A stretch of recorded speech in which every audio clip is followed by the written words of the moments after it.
والصلاة والسلام على أشرف الأنبياء والمرسلين أما بعد فأعوذ بالله من الشيطان الرجيم بسم الله الرحمن الرحيم رضي الله عنهم ورضوا عنه صدقت يا رب العالمين الصلاة والسلام عليك يا رسول الله الصلاة والسلام عليك يا حبيب الله الصلاة والسلام عليك يا رحمة للعالمين وعلى آلك وأصحابك يا خاتم النبيين. درود پاک پڑھ لیجئے. اللہم صلی علی سیدنا و مولانا محمد معدن الجود والکرم و آلہ و اصحابہ و اہل بیتی و بارک وسلم. جمادی الاولیٰ الحمدللہ یہ مہینہ شروع ہو چکا ہے اور اس مہینے کا یہ پہلا جمعہ اللہ پاک نے ہمیں مسجد میں جلدی آنے کی توفیق عطا فرمائی. رب تعالیٰ اس پورے مہینے میں ہمیں عزت، شان و شوقت، سربلندی، خیر و برکت اور ہر معاملے میں فتح نصیب فرمائے. جب بھی چاند نظر آئے تو دعا کرنی چاہیے اور یہ دعا کرنا حضور پاک کی سنت بھی ہے. دعا کے ساتھ اپنے مہینے کا آغاز کرنا چاہیے اور ہو سکے تو روزانہ جب صبح کے وقت آپ اٹھیں تو بھی دعا کر کے ہی اپنے دن کا آغاز کریں. اور دعا یہی ہو کہ اللہ تعالیٰ عقل و شعور، فہم و ادراک اور ہماری ذات انتہائی ناقص ہے، تو اپنے فضل سے، اپنے کرم سے، اپنی مدد سے ہمارے دن کو کامیاب فرما. اور اس میں موجود جو نقص ہے یہ بات یاد رکھیں. ایک بہت بڑی چیز میں آپ کو بتانے جا رہا ہوں. انسان کی خوشی اور کامیابی اس کا تعلق جو ہے فیصلے کے ساتھ ہوتا ہے. جب آپ فیصلہ لیتے ہیں نا، درست فیصلہ کر لیا تو آپ کامیاب ہو گئے. اگر غلط فیصلہ لے لیا تو آپ ناکام ہو گئے. فیصلہ جو ہوتا ہے وہ کوئی بھی فیصلہ ہے، سودا کرنا ہو، کوئی چیز خریدنا ہو، بچے کی شادی کرنی ہو، کسی بچے کو کسی اسکول میں ایڈمیشن کروانا ہو، نوکری کرنی ہو، کسی کاروبار میں کسی کو شریک کرنا ہو، یہ تمام فیصلے ہیں، چھوٹا ہو یا بڑا ہو. فیصلہ جو ہوتا ہے وہ انسان کو اوپر بھی لے جاتا ہے، نیچے بھی لے آتا ہے. تو صبح صبح جب ہم اٹھتے ہیں اس وقت اللہ کے حضور یہ دعا کریں، اللہ مجھے غلط فیصلہ لینے سے محفوظ فرما.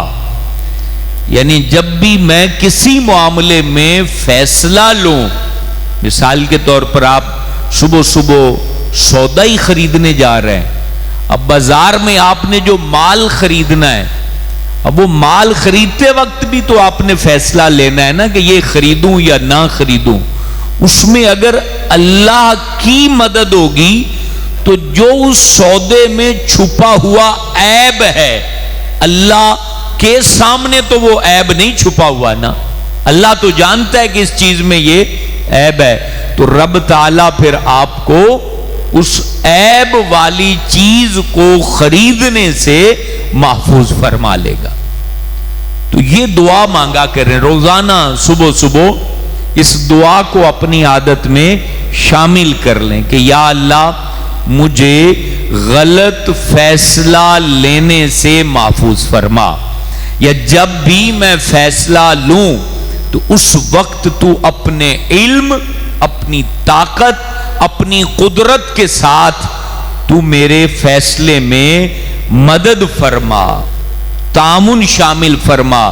تو پھر جب رب مدد کرتا ہے تو پھر فیصلے درست ہوتے ہیں. ورنہ ہوتا پتہ کیا ہے، عموماً آپ نے دیکھا ہوگا ہم 5 دن بعد 10 دن بعد کچھ چیزیں سوچتے ہیں. وہ کیا سوچتے ہیں؟ یار وہ کام نہ کرتا تو اچھا تھا، یار اس سے میں چیز نہ خریدتا تو اچھا تھا، یہ زمین ٹھیکے پہ نہ لیتا تو اچھا تھا، یہ فصل نہ بیچتا تو اچھا تھا، اس وقت شے نہ بیچتا تو اچھا تھا، اس وقت بیچ دیتا تو اچھا تھا.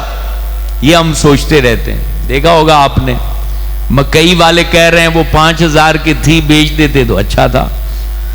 اگر وہ پہلے سستی ہو بعد میں مہنگی ہو جائے تو کہتے ہیں یار اب بیچ دیتا تو اچھا تھا. تو بہرحال اللہ کی مدد مانگا کریں. اللہ تعالیٰ کا علم وہ ہر چیز کو گھیرے ہوئے ہے، ہر معاملے پر اللہ تعالیٰ کا علم محیط ہے. اللہ لامحدود ہے، اس کا علم، اس کی طاقت، اس کی قدرت، اس کی پاور بھی لامحدود ہے. وہ لا شریک لہ ہے.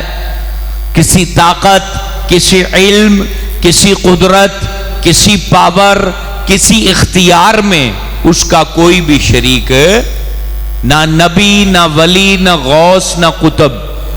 اللہ کے علم، اللہ کی طاقت، اللہ کی قوت، اللہ کے فیصلے میں کوئی بھی شریک، وہ ذات میں بھی تنہا، وہ صفات میں بھی تنہا، یکتا، وحدہ لا شریک لہ. تو جب وہ کسی بندے کی مدد کرتا ہے اس کو کہتے ہیں غیب کے خزانوں سے مدد.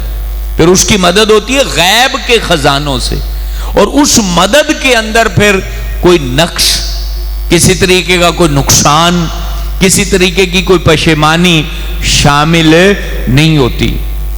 ہم مدد نہیں مانگتے اللہ تعالیٰ کی صبح صبح لازمی مدد مانگا کریں، بلکہ خود کو اس کے سامنے، اس کی ذات اور اس کی طاقت کے سامنے گرا دیں. مالک میں کچھ بھی نہیں ہوں، جو کچھ بھی ہے وہ تو ہے.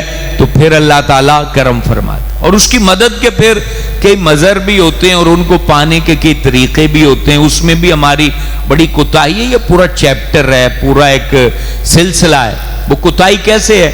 ہم زکوٰۃ ادا نہیں کرتے، تو جس مال سے زکوٰۃ ادا نہیں کی گئی اس مال میں پھر اللہ کی مدد شامل ہے نہیں ہو سکتی. ہم پھر یہ بھی کہتے ہیں یار مدد تو بڑی مانگتا ہوں، ہوتی نہیں ہے. تو ہم نے کیا غلطیاں کر رکھی ہیں؟ اب مال کے اندر رب کی مدد مانگ رہے ہیں اور اس مال کے اندر اللہ کا جو حق شامل تھا اس کو ہم نے نہیں دیا ہے. تو وہ اس مال میں پھر اپنی مدد کیسے شامل کرے گا؟ کبھی غور کیا ہے؟ اس نے کہا وَآتُوا الزَّکَاۃَ وَآتُوا الزَّکَاۃَ وَآتُوا الزَّکَاۃَ وَآتُوا، بار بار کا زکات دو، زکات دو، زکات دو، زکات دو، زکات، بار بار اللہ کہہ رہا ہے. اب وہ جو مال ہے جس میں ہم کہہ رہے ہیں یا اللہ میرے مال میں برکت پا دے، رحمت پا دے، کرم پا دے، اس مال میں تو ابھی حق نکالنا ہے، وہ نکال نہیں رہے. اس میں غریبوں کا جو حق اللہ نے 40واں حصہ رکھا ہے، یعنی 2.5% رکھا ہے، وہ نکال کے دیں گے.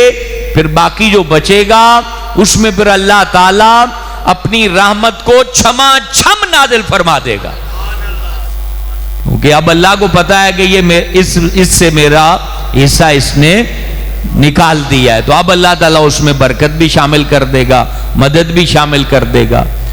وہ تھوڑا مال ہوگا، کام بڑے بڑے کر دے گا. لیکن نام یہاں ایسا کرنا کیوں؟ وہ بزرگ فرماتے ہیں نا، مالی جو ہوتا ہے جب پتے جھڑتے ہیں تو وہ درختوں کی ٹہنیاں کاٹ دیتا ہے. تو لگتا تو یوں ہے کہ درخت کا نقصان ہو گیا کہ ٹہنیاں کٹ گئیں، لیکن سال بعد جب ہریالی بڑھ جاتی ہے تو پھر ہر کوئی کہتا ہے کاٹنے والے نے فائدہ کیا ہے. تو جس نے 2.5% نکالا بظاہر مال کم ہوا، لیکن اس مال کی ہریالی بڑھ جائے گی. چند مہینوں میں ہی نظر آ جائے گا کہ یار اس سے جو خیرات ہوئی ہے، صدقہ ہوا ہے، زکوٰۃ ادا کی ہے، تو اب الحمدللہ مال بڑھ گیا. اب اسی طریقے سے عشر ہے.